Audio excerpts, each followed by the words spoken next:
Okay, hey everyone, this is Justin again with another Fountaindale presentation sponsored by Studio 300. Of course, we're wrapping up this Music Business Month with a special guest, a friend of mine. He is actually a profound music composer, keyboardist. I've had chances to hear him play a couple of times out in the city. He actually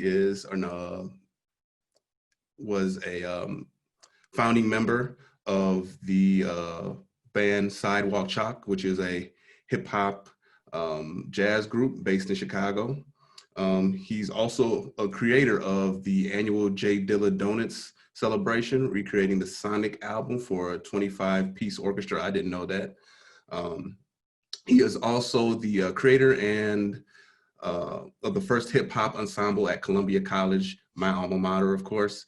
And currently teaching the hip hop sonic history at the school. He also is living and working as a producer and writer in Los Angeles, currently working on various projects, including collaborations with Seal, ASAP Ferg, Buddy, C.S. Armstrong, and Aaron Allen Kane, Mr. Charlie Coffeen. What's going on, sir? Not too much. Thanks for having me. Long time no see. Mm-hmm. I haven't seen you since like Soul Sessions. I know, long time. So let's talk about that. So you recently moved out to LA. I did, yeah, about a year ago. Okay. What made you do the move? Just industry, there's a lot more music industry stuff happening out here. Chicago is amazing. The level of musicianship and art in Chicago is, I would say, the best in the world. But there are a lot more opportunities out here for musicians and producers and, folks in that world. Okay. What was the transition like? It's been cool. I mean, I only moved here in October, and all the, lockdown coronavirus stuff, that's basically like February and March. So it's only a few months in like a brand new city to be meeting people and trying to make things happen. So it's definitely it's a weird time to be in a new place and trying to make it work. So all things considered, it's been cool. For the first month in September, I was back and forth. September and October, I was back and forth a lot. I kept a lot of the gigs that I had in Chicago just to have something steady. So pretty much every weekend for those first 2 months, I was flying back and forth for gigs and trying to keep connections in Chicago that I still have, just to keep my foot, in the door in both places. Okay. How often do you come back to Chicago? The last time was for the donuts, the J Dilla Donut show that you mentioned in February. Yeah, February. Okay. Now, speaking of, I didn't want to jump right into it, but since you mentioned it, I'm also a big Dilla fan. Cool. So when I found out that you did the different tributes and whatnot, I was like, okay, that's something I could definitely talk about with them. How did you get introduced to Dilla, and like what made you want to start doing the tributes and whatnot? Yeah. Have you ever been to Dilla's Delights? No, actually, I haven't. I need to. Yeah, I mean, I grew up listening to a lot of that stuff, like Tribe stuff and D'Angelo and Voodoo, that he's not officially credited on, but all those guys like had their hand in that record. Yeah. Heavy. Erykah Badu and Questlove and him and Bilal and Raphael Sadiq and that whole crew of people. So that sound was just like very important to me growing up, a big part of the music that I grew up on. And then after that, when I was in college, I did a series of shows with my trio at a really small little venue.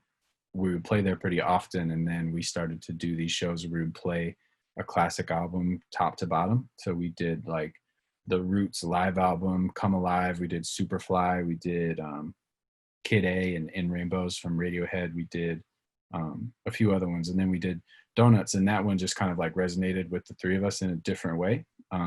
It was music that those two other guys really came up on too and had like a profound impact on them. So we did that show maybe 2 or 3 other times at like smaller venues, and then it kind of started to grow. We did one at the Shrine, which is now closed, but I know. a pretty legendary venue in Chicago. We did it with Questlove actually, and then it just grew. And then I kind of put it on the back burner for a little bit. Was doing other things and touring a lot, and then kind of revived it at Talia Hall, which is a beautiful venue, a big venue in Pilsen in Chicago. And that was kind of the rebirth of the show. So I've done it there now 3 years in a row. And it's a different show every time. So the idea is to take Donuts, which is this album of like 30 or close to 30 very short songs that are like really sample heavy and pretty weird, with not a lot of like live instrumentation. So taking all those songs and kind of pulling them apart and dissecting them and making it work for a live orchestra. So there's a string section and a horn section and background singers, and ends up being like 25 some people on stage. So doing a different show every year where I'm arranging all the music and writing all the music and just kind of incorporating whatever different elements are related to the album for me, so kind of like a DJ would do, making connections with music that might not be directly related to each other, but if you look hard enough, you find the connection. So the show ends up being just kind of like a journey into my how my brain works musically and the stuff, because I grew up listening to so many different things. I listen to so many different things now.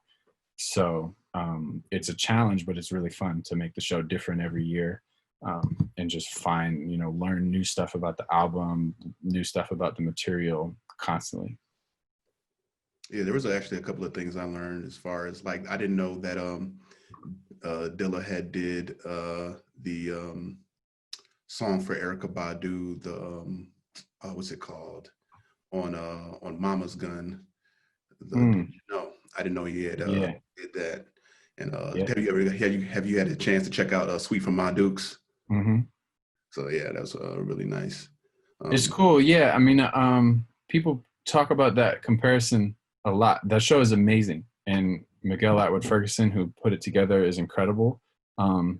This show is a little bit different in that it's like it's a party. It's I want people to be there having fun, and it's it's stretching those connections that they might have established in Sweet for My Dukes, like playing some Slum Village stuff, or Antiquity, which is like a more underground Dilla beat, stuff like that. So I'm taking that idea, but then I'm taking like a Dilla song You Love and going from the outro of that into Aretha Franklin's Call Me, because at the beginning of Aretha Franklin's Call Me, she says, I love you and I love you and I love you. So like if you hear that and then you catch that little connection, it kind of sends us down this whole different path.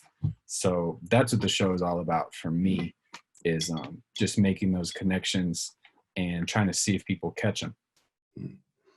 Okay, so speaking of connections, so you mentioned that you did one of the series with Questlove. How are you able to find, like network? Because I think that's one of the biggest things. Like when people get into the industry, they try to network, whether it's with artists or producers. How do you find yourself as far as like establishing those connections?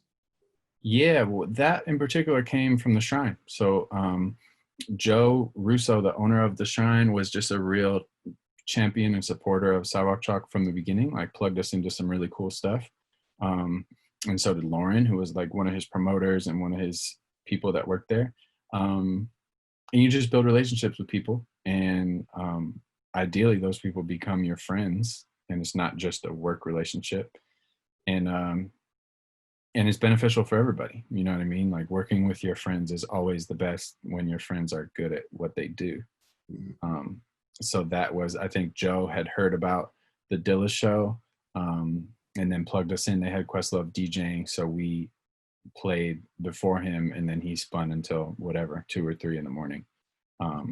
So that's just how that connection happened, very like organically. In general, I mean, now in the age, like that wasn't even that long ago, but that's still pre Instagram. but now like I I reach out to people on Instagram, on Twitter, on whatever, and I think sometimes people are afraid to do that. And there's definitely a line where you don't want to be just blowing somebody up out of nowhere. But if you have something to offer, and if you come at them in a respectful, like genuine way, as a fan of what they do, then who's going to be mad at that? You know what I mean? Like it's so different than just like spamming somebody's DMs with like just a link to your SoundCloud and beats and saying like, yo, check out my stuff. That's whack. That's like obtrusive. There's no connection there. But like if I hear a new artist, or I see a lot of my friends talking about an artist and I listen to it and I love it, like I'm going to hit them up and I'm gonna be like, yo, here's what I do. Here's some of my stuff. If they vibe with it, if they connect with it, cool. That might be a connection that I make. And a lot of times, like the people that I like their art or their music or their club, even if it's a place I'm trying to play, those are going to be people that I enjoy connecting with. You know what I mean? So to me, that's kind of the name of the game, is building this network of people around you that you genuinely love what they do. You trust them to collaborate with you, and then taking that a step further than just working together. You know what I mean? Like I used to, in Chicago, would have some people over to our place for a Christmas party or whatever it is, and like everybody there is some kind of dope artist or is doing something inspiring, and that's what I want. That's like that old school, New York 1970s feel, where people have a house party and it's like Andy Warhol and Basquiat and all these other people, and then like jazz musicians are there and James Baldwin is there, and it's like all these people across disciplines that are all friends because they're all dope, and they all work together, but they're friends first. So that's how, to answer your question in a very long way, that's how I like to think about networking, making new connections with people, all that stuff. Is I don't want to just reach out to somebody out of the blue and just send them a link to my music. Okay. So it's like that kind of the inspiration for like soul sessions. Exactly. I mean, the inspiration for that was number one, that it felt like a lot of musicians that I was around at that time were not really like improvising and writing and creating freely very often. They were making money playing like a lot of covers or just playing music. I was getting the feeling that a lot of musicians were unsatisfied with the music they were playing. So trying to give folks an outlet to just play and not have a singer, dictating to them what to play or how fast or what key or whatever. And there's a time and a place for that, but to just let musicians that are amazing at what they do just play and create together. And it's not the place for somebody to get on the microphone and tell them to play this Michael Jackson song or this Rihanna song or whatever. Like, collaborative, period. We're all making this, we're all steering the ship in the same direction of just trying to make dope music. And then two, that Chicago is so segregated for one, but like separated in terms of the kind of pockets of musicians. There's like jazz nerds, and there's like DePaul kids, and there's people that come from NIU on the weekends to go to the jazz jams, and there's gospel guys, and there's Columbia kids, and there's all this different stuff. And they're just, at the time, it didn't seem like there was a place for all those things to be brought together, all these amazing musicians that can really benefit from each other that had no idea who each other were. So those are the two real goals of that. And that started out at the Silver Room, right? And then went to the Revel Room. That started out, I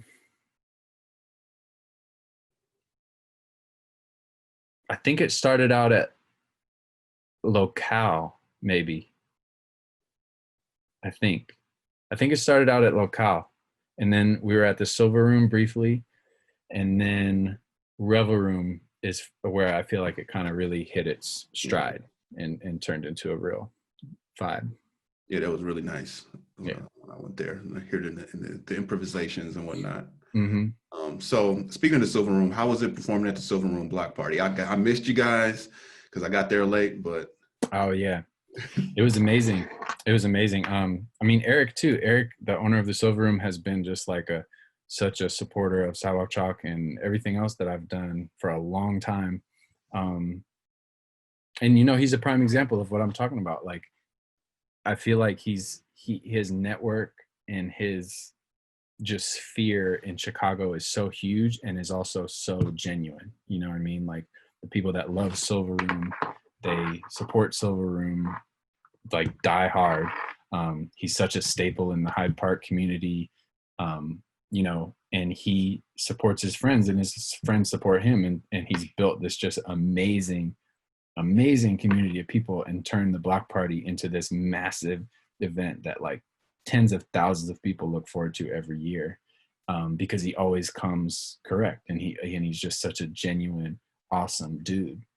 So, yeah, that was the first time. Well, we played the Silver Room Block Party when it was in Wicker Park. And that was really dope. And then we played one of the first couple where they moved to Hyde Park, and then it was just huge. It was the Wicker Park Block Party times like 10. It was massive. And it was just amazing. Just like great vibes. I remember that was a summer where we were touring a ton. So that felt like very much a homecoming show. Just really good vibes and good energy. It was awesome. Okay. So let's talk about the timeline. So you basically started as a keyboardist and kind of like you had gospel training. Like, let's talk about that. Like, how did you like get in the progression as far as like you being a keyboardist and then initially get into Sidewalk Chalk and then doing other things? So how did that come about? Of course, you have a love for music, but what were like Yeah. some of the things you did to go? Well, when I was growing up, we had a piano in our house for one. My mom sings. She's always sung in like, not church choirs, but like philharmonics, doing like, you know, Beethoven pieces and Brahms and stuff like that. So music was always just around. And I was just like tinkering on the piano when I was super young. My brother talks about hearing me play the Super Mario theme when I was like super young, from just like hearing him, you know, play the game. And then I took some lessons when I was really young too.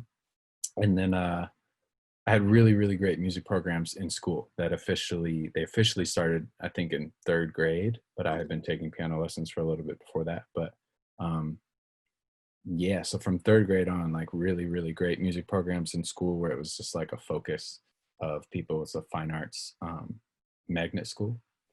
And then through that, playing like a lot of jazz stuff and listening to a lot of jazz stuff, and then starting to listen to all that Dilla, like Tribe Called Quest era, and Herbie Hancock and Chick Corea and Jamiroquai and all of that.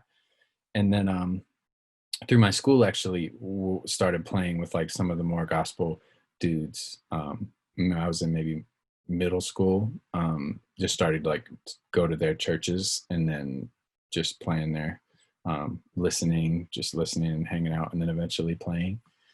And that's kind of where that started. And then college, I went to Columbia for music performance. So met all the Sidewalk Chalk folks and a couple other like producer, you know, hip hop type people that I'm still connected to. And had a few pretty, one influential teacher influential on me was named Dennis Luxian, who's like, I was studying jazz with him technically, but it was more like just his approach and his thought process around music that made an impact on me. Just very thorough and intentional and like in control of everything that he played. And that really like stuck with me to mean everything that I'm playing. And that's translated to producing. This translated to everything that I do musically, like not just at the keyboard, to be very intentional with every sound. And then Sidewalk Chalk kind of started to blossom, and we put out a record, and then we started to tour, and then just building my Chicago community. And in my early 20s was like a ton of touring with Sidewalk Chalk, all around the country and some international jazz festivals and all that. And then yeah, just building my Chicago networks, building networks for my other projects too, of people that I would meet.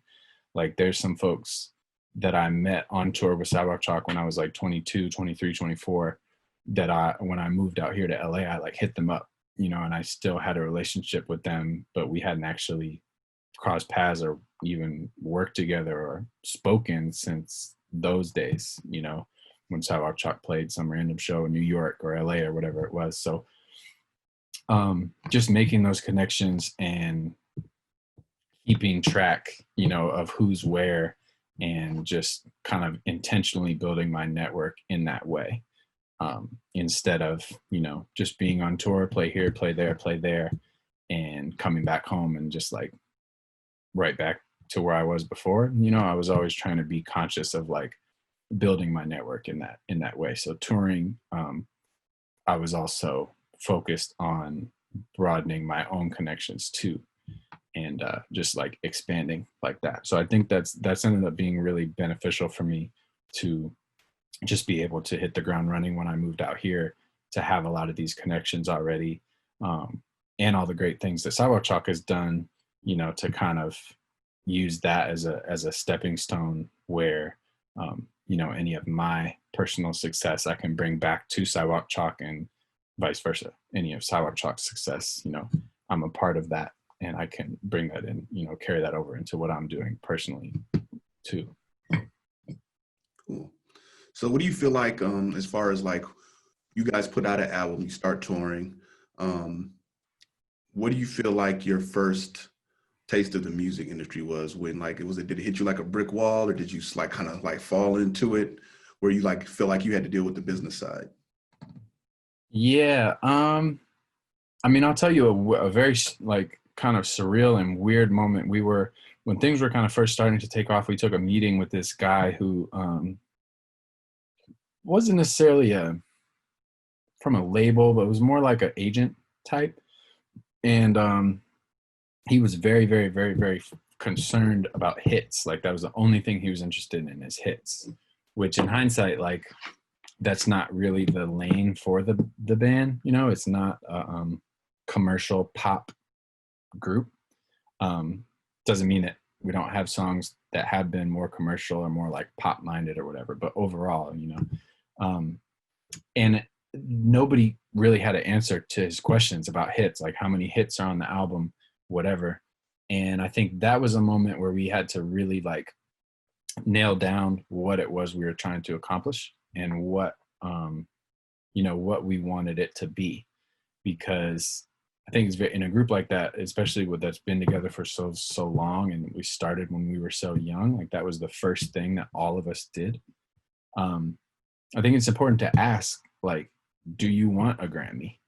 Do you want to be touring 250 dates a year internationally and not be home for months at a time? Because it's not a given that everybody necessarily wants the same thing. So that was a really enlightening moment that kind of brought us all together to hone in on that stuff. Like, what do we actually want? What are we actually trying to do, instead of just going 1,000 miles an hour all the time, to get a little bit more focused on the goals. Well, to name the goals, first of all, and then get a little bit more focused on them. And then other stuff, like industry wise, first time you have to play a show overseas and like figure out what that looks like, and get everybody's passports together, and get, all of that stuff, definitely can just like sneak up on you, and then it's here, and like you have to know how to do it. And we never really have had, a tour manager or a manager or agent or any of that stuff. So a lot of it has been figuring it out. Very much trial and error, some big mistakes that I think were all learning experiences, but still mistakes. You definitely mess up along the way. What would you say your biggest learning experience was, whether good or bad? Yeah. Well, I mean, in the end, I guess they're all good. I would say for me as like the kind of manager and leader of the band, like when I was younger, finding a better balance of being a leader and not necessarily needing to be right. Because you know, at the end of the day, these are your friends. They're your like closest collaborators. And if you sour that relationship, everything goes down the drain, you know? So it's a fine balance of being a leader, of making the hard decisions, of having a vision, you know, steering the ship in the right direction, but also like making sure that everybody feels heard and making sure that everybody feels like their opinion is valued. And I think probably in the early days, yeah, I probably was needing to be right too often. And now, I mean, in a band or in any relationship, anything, I just don't think it matters that much to be right, you know. At the end of the day, it matters of like getting to the point you're trying to get with that person. And so just like putting my ego aside is something that I've had to really learn and work on, you know, as a manager, as a leader. Mm-hmm. So who does Sidewalk Chalk consist of? It's Rico, the MC, and Maggie sings. Sam trumpet and sings. And James Boyd on drums, and myself. And at different times, David Bimporat is a trombone player who's with the band for a really long time, like almost from the beginning. Our first original bass player was named Garrett, and then Josh Rosen played bass and wrote with us. Tyler Berg was our original drummer, and then kind of shuffled around a few drummers. But and Jumani Taylor was a tap dancer who was in the group for the first few years. And yeah, that's the lineup now. Okay. So did you all kind of meet in the same like area, or was it through Columbia, or how do you guys meet? Mostly, yeah, all at Columbia in the beginning. And then it was only 5 of us in the beginning, and then picked up the 2 horn players, David and Sam, and then Jumani, the tap dancer. And then after that, I mean, that was the lineup for a long time. And then after that, it was just like, you know, the scene and people that we thought would be a good fit or vibe with the group or whatever. Okay. Now was Big Mouth around back when, you know, because what years did you go to Columbia? 2006. Oh, so yeah, you were there when I was there. Yeah. Okay, so you know about the Big Mouth. Okay. Did you ever get a chance to play in one of those? We did. I'm pretty sure that was our first show, I think. Or we did some kind of Big Mouth thing or some kind of Columbia like talent show. Yeah, I do remember that. Okay, cool. And you actually became an adjunct faculty at Columbia College teaching the hip hop and sonic history. How did that come about? So I took that class with a teacher named Nate Backham, who's still at Columbia, who's brilliant. And we just kind of hit it off. And I think I took 2 or 3 classes of his, like one music history class, that hip hop history class. And then it was right around the time I was going to graduate. And so he was moving on to some other department at the college or some more administrative thing. And he just asked me if I would be interested in taking it over. So for 1 semester, we kind of co-taught it. It was really just him teaching and me kind of learning the ropes and learning how he did things. And then I took over teaching the class, and I did it for a number of years in person. And then once Sidewalk Chalk started to tour a lot, I got them to put the class online. So teaching it online, and I still do that now, which is lucky. You know, all the classes are online now with the pandemic, but I've been doing that for a couple of years before the pandemic, teaching it online. Oh, cool. So as far as like, since you've been moving around, now you're in LA, how is networking in LA different from networking in Chicago? You know, I think you probably have to be on your toes a little bit more, where like just about everybody you meet is tapped into something, you know, is working on something. So like pretty much all the time you not need to be ready to sell yourself, but I think it's a good lesson in just like treating everybody like they're a potential partner, you know what I mean? And not in the way of like treating them like they have something to offer you, but like, you know, if you're having an off day and you run into somebody at a restaurant and you're kind of rude to them or don't really pay them enough attention, like that could have been such and such's manager, you know, and you just blew it. And in like, now that I'm here and I realize that, you should probably treat everybody like that, you know, but it's just a little bit of a wake up call. You know, you're at like some little small party in the middle of the day, and then after you leave, you learn that like this guy was working on this crazy thing, and this person is this crazy artist, and this is like this agent from whatever, you know. So just being on your toes that those opportunities can pop up like that, you know. Speaking of opportunities, you actually had a chance to compose music for Rightland, which was a play in Chicago. Yeah, that was super cool. That's my good friend Ike Holter is a playwright, is incredible. Actually one of like the earliest supporters of Sidewalk Chalk too. I remember we played this loft party like early days with one of his like theater companies, very like DIY, you know, storefront Chicago vibe. And that show was amazing. Just like classic Chicago summer house party vibe. And yeah, he was just he's always been such a supporter. And then I think I put it in his ear, like, if you ever need music for something, I would really, really love to do it, because everything he does is just amazing. And then he hit me about that show.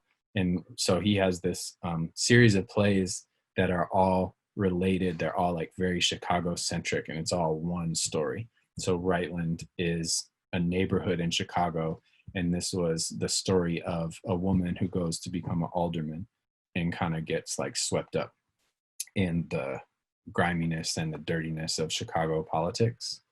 And my take on it was to kind of do the music as if she was like almost like Shaft, like this very flawed hero, but like 70s blaxploitation, funk, soul kind of a vibe. And he was down, you know. He just let me, him and the director, this woman named Lisa Portes, they just let me do my thing. You know, it was a super cool environment. Like, everybody around was so good at what they do, from costume design to stage design to every actor. Like, I've never been in that environment before. And it was really cool to just see everybody kind of have autonomy in their own department, and then that coming together to make this amazing thing. So it was an awesome experience. Okay. Now, was this something that so this was something that you did outside of Sidewalk Chalk? Yep. That was just me as a composer and producer, arranger. Was it the first time that you had done something like that outside of Sidewalk Chalk? Definitely. I mean, definitely my first time doing music for a play, or for something that big, where I'm not just doing, like, I've done some one-off songs for a commercial or TV or whatever, but that's basically a whole album, you know, doing the music for a production like that, top to bottom, like really composing, you know, for the scenes and to hit the different beats as actors are talking. Like, there's a lot involved. So yeah, that's the first time I've ever done anything like that. But producing wise and writing wise, like, I've always done, you know, stuff outside of Sidewalk Chalk, and kind of juggled both, balanced both. Mm. Now, going back to Sidewalk Chalk, how do you guys end up deciding, hey, let's do an album? Was that the goal from the Well, the beginning? first one, yeah, the first one was it just felt like the right time, you know. And we had like, none of us, we were so young, like none of us had ever put anything out like that before. That was before like the real days of everybody being able to make music at home on their own computer. You know, it was a thing, but not like it is now. Mm-hmm. Where everybody can get the software and produce. So yeah, I mean, it's just a certain point, we just like, we're writing a lot. We had enough songs. I think we were just like, you know, we got 12, 13, 14 songs, you know, let's do it. And yeah, very like DIY, like usual. And we just made it happen. Yeah. And so you have Leaves, which was in your first one, right? Our first one was actually Corner Store. Oh, Corner Store. Okay. Yeah. And then you have Leaves, Shoulder Season, and An Orchid is Born. How do those albums kind of differentiate from each other? I mean, they're all so different. Corner Store is like, feels very like, I don't want to say innocent, but it feels like very young Sidewalk Chalk. It's essentially like, for me, it's us learning how to record together, you know, because having at that time 8 people in the band, like it's 8 different voices. You're trying to find a way for 8 different people to sound cohesive together, and make this body of work, you know what I mean? In an album that makes sense from top to bottom. And those are the first songs that we've ever written. It's the first time we've ever been in studio. It's just like a lot of firsts. So that album feels like that for me. It feels like I'm just like transported into that time of when we were really figuring it out. Leaves, I love. It feels like a very, very honest, like raw album. I love some of the production on there. I love our writing. There's some moments that are very like adventurous musically, and interesting to me.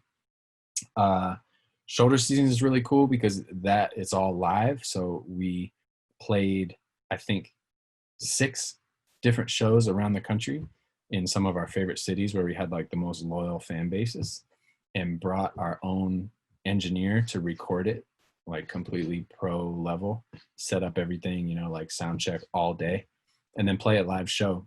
And then we created the album from that. And we did that because, you know, our live show is just like such an important part of what we do and how we sound. And those first 2 records, like we're always kind of trying to capture that feeling. So for Shoulder Season, we were like, we might as well just actually capture that feeling, like do it live. And so for those, like the crowd was a huge part of it, and the interaction with the crowd and the energy in each of those different cities was different.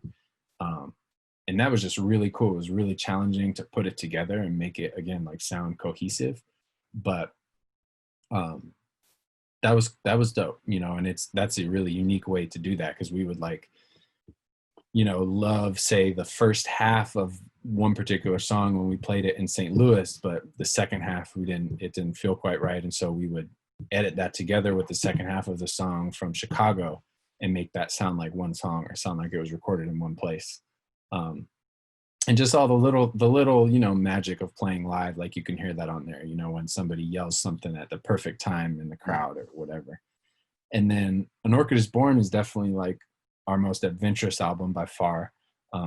We went to this amazing studio in Omaha with just a ton of gear, and we were there for a week, and we worked with this producer named Sput, who did like, he's playing drums on all the early like legendary Kirk Franklin stuff. We played with Mary J. Blige and Justin Timberlake and Snoop and Snarky Puppy, and he's a legend.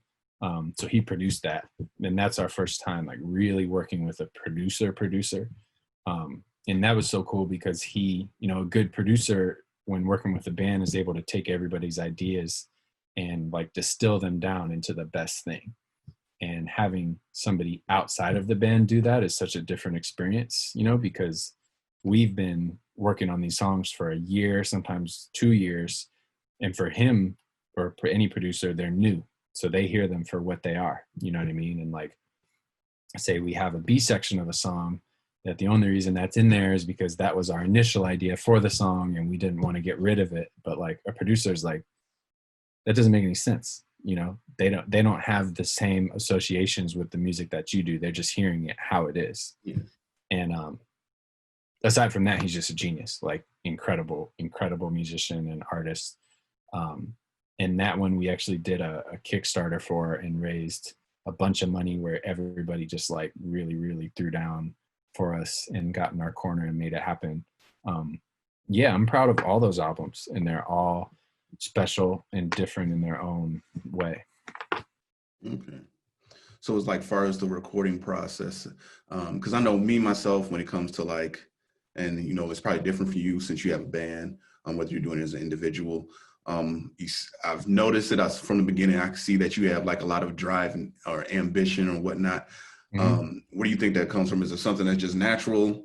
Because I know with myself, when it comes to trying to get projects done, I tend to procrastinate. So it's like, how do you actually, you know, put that effort in? Yeah. I mean, I procrastinate too, you know, but I think um, it's just kind of always been my attitude. Like if nobody else is going to do it, you know, I would just rather get it done and do it, you know, whether that's like touring. If in the early days we're like looking and looking and looking for a booking agent and we don't find one, like, all right, I'm just going to book it, you know. And I think it is a part of my personality to try and everything that I do, I'm trying to be the best at it, um, which doesn't necessarily always work to my advantage. But with this type of stuff, you know, just working really hard, spending as much time as it's going to take to do something well.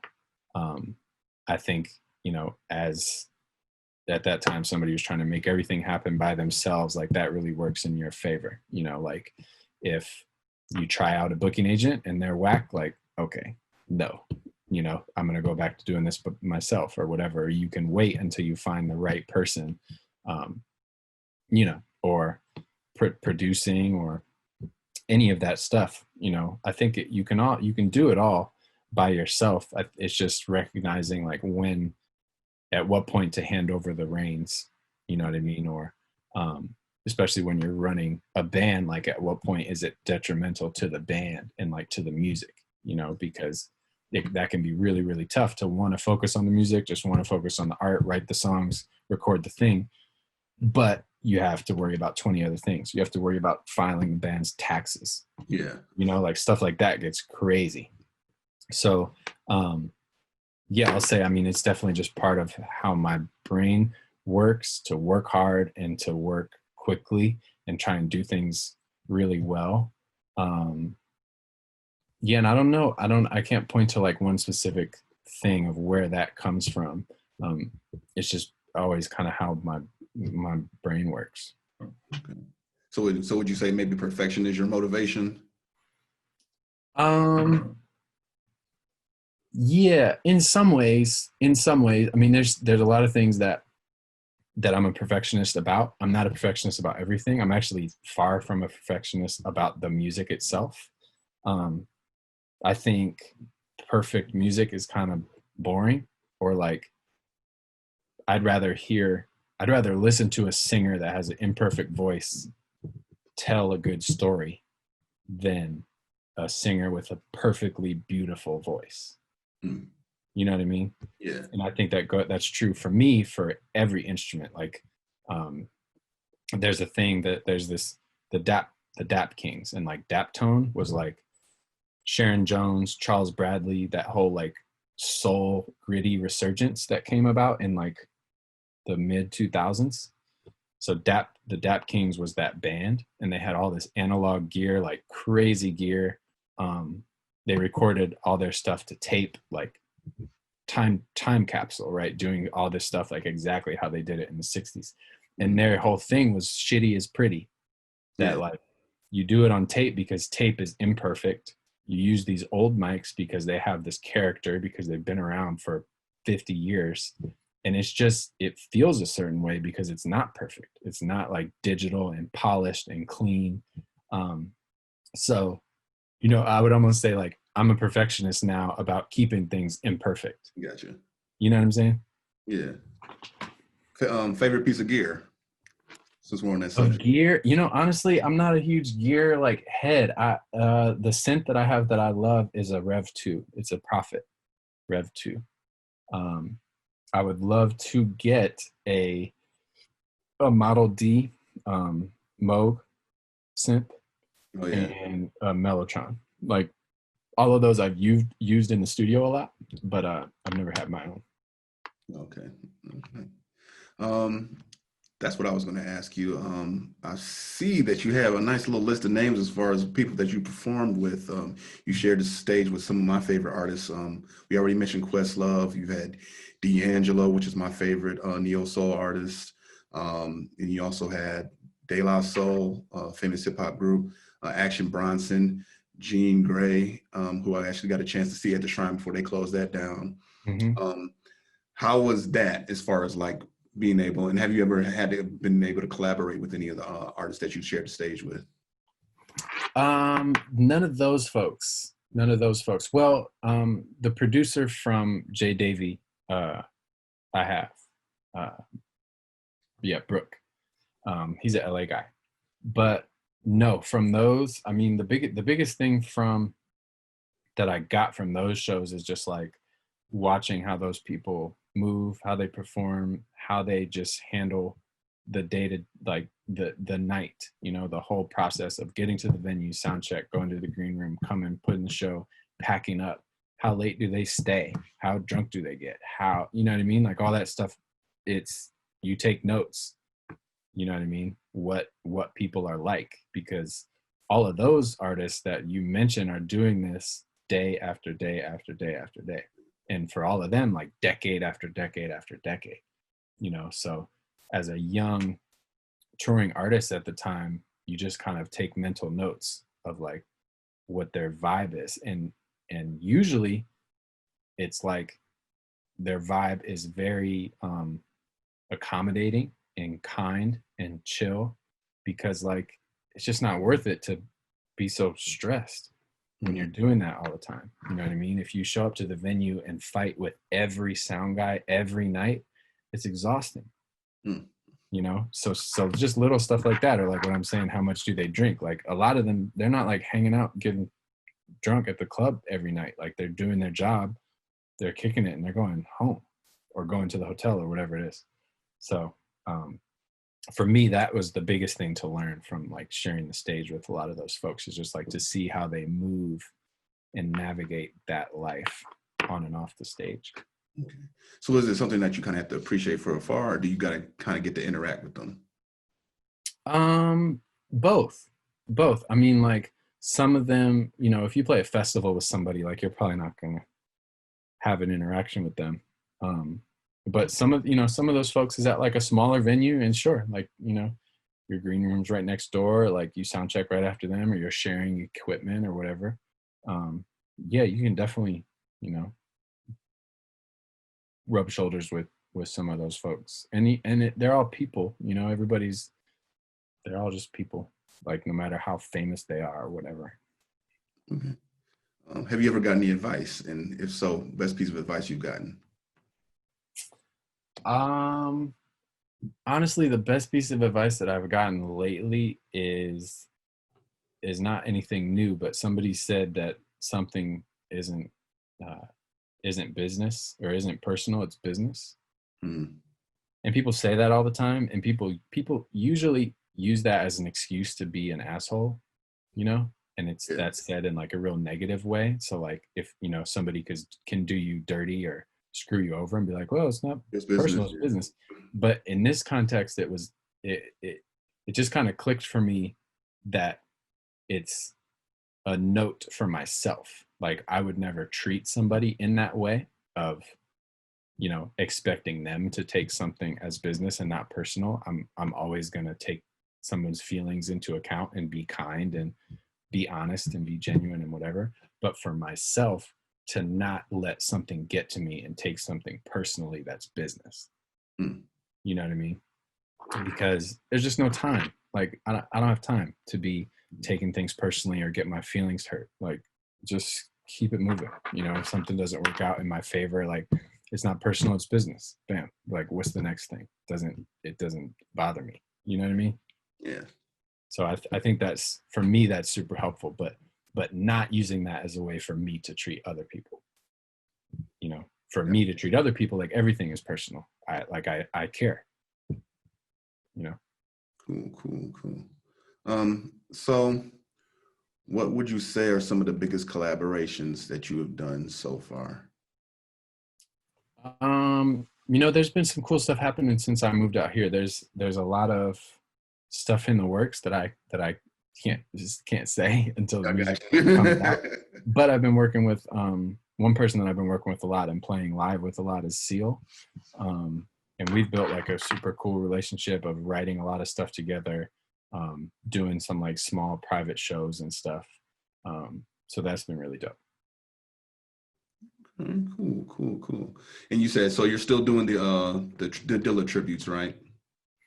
Yeah, I don't know when the next one will be. You know, that's a 1,000-person venue, so it's not a COVID friendly show there is going to be really hard. But yeah, whenever we can play shows like that again, for sure. Got you. And I'm guessing it's been kind of hard doing that out in LA as far as like being able to like do shows and whatnot. Yeah, I mean, there's little, jam sessions and stuff are starting to happen, like all outdoors. Yeah. But as far as like shows, like sit down or shows at a bar, a venue, I think it's a long way off. Yeah. Well, you're definitely in a better place. It's chilly here right now, so as long as you got the heat out there, you can right still in do the just in outside time. thing. I got out of there. But so, let the people know where they can find you if they want to reach out to you and get in contact with you. Yeah, my Instagram page is probably the best spot to get me. It's at Charlie's Keys is my Instagram. I'm always posting stuff like new music or things that I'm working on or whatever. And yeah, if anybody messages me or anything, I'll get it. And yeah, that's a good way to get in contact. All right. So, any other projects in the work that I should know about and be looking for? Not until they come out. You never know. Like there's songs that I'm working on with people or records that I've played on, but you really never know if something's going to make it onto somebody's album or whatever, But yeah, hopefully some cool things coming up in the next few months for sure. Okay. Next time you come to Chicago, I'll be looking for you. We might have to take that trip to Dilla's Delights. That's one of the things I've been wanting to do. Right on. That would be cool. Definitely good seeing you again. Good talking to you again. You too. Ladies and gentlemen, Charlie Coffeen. Cool. Appreciate it.